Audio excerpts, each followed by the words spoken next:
Welcome to Episode 1 of the Unshackled Gospel podcast.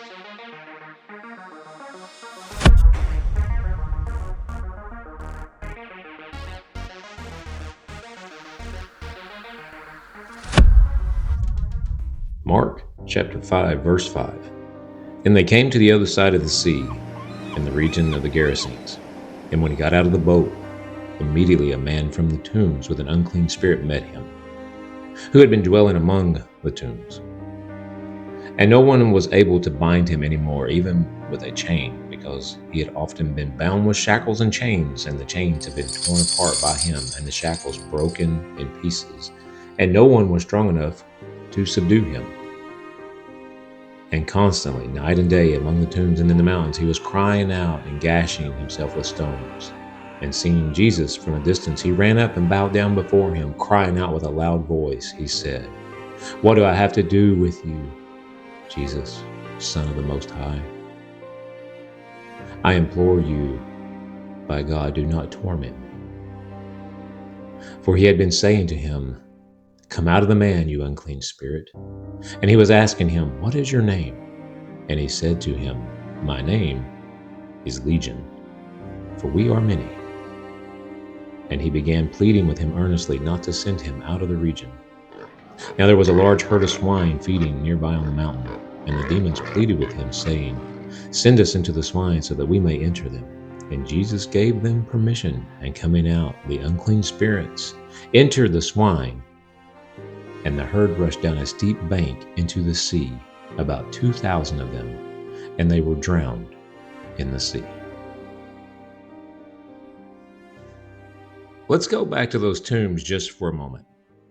Mark 5 tells us that no one had the strength to subdue him. The world's solution for the man in the tombs was restraint. They tried to control the symptoms of his brokenness with iron. But Jesus didn't come to manage our chains. He came to destroy the power that holds them. When that man was unshackled, his first instinct wasn't to run away into his old life. It was to sit at the feet of the one who freed him. And deliverance without discipleship is a vacuum. If you have been set free from addiction, a depression, or a legalistic past, you have to fill that space with something eternal. You were unshackled from the tomb, but you were unshackled for the truth. And this brings us to our next text in Jeremiah 6:16, where Jeremiah was speaking to a generation that was obsessed with new ways of living. They looked for shortcuts to peace, but God says, stand at the crossroads. A crossroad is a place of decision. Maybe that's where you are today. You're free, you're unshackled, but you're confused.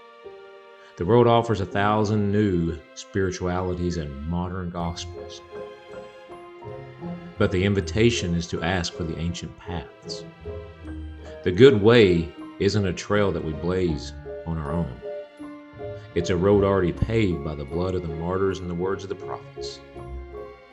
And rest for your soul doesn't come from discovering your truth. It comes from submitting to the truth. So how do we practically walk those ancient paths today? Well, we look at Acts 2:42. The early church was born in a whirlwind of miracles, but they were sustained by devotion. The verse says they devoted themselves to the apostles' teachings. And we must remember who the teacher of the apostles were: Jesus Christ. They didn't just follow their feelings or their latest visions. They anchored themselves to the eyewitness accounts of who Jesus was and what he commanded. And to be an unshackled believer is to be a student of the Word. It means prioritizing Scripture over current trends. It means valuing fellowship over isolation. It means committing to prayer as a lifeline. If you want the power of the book of Acts, we have to follow the patterns of the book of Acts. So, as we wrap today's episode, I want to leave you with a question. You've been unshackled, but what are you sitting at the feet of today? Are you still wandering near the tombs?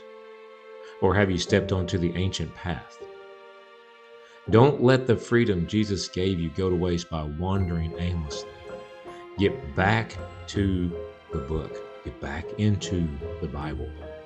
Walk the good way. Thank you for joining me on this journey of the Unshackled Gospel, Episode 1.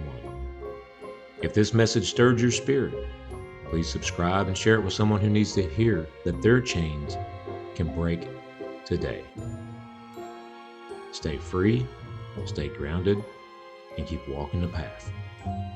We'll see you next time.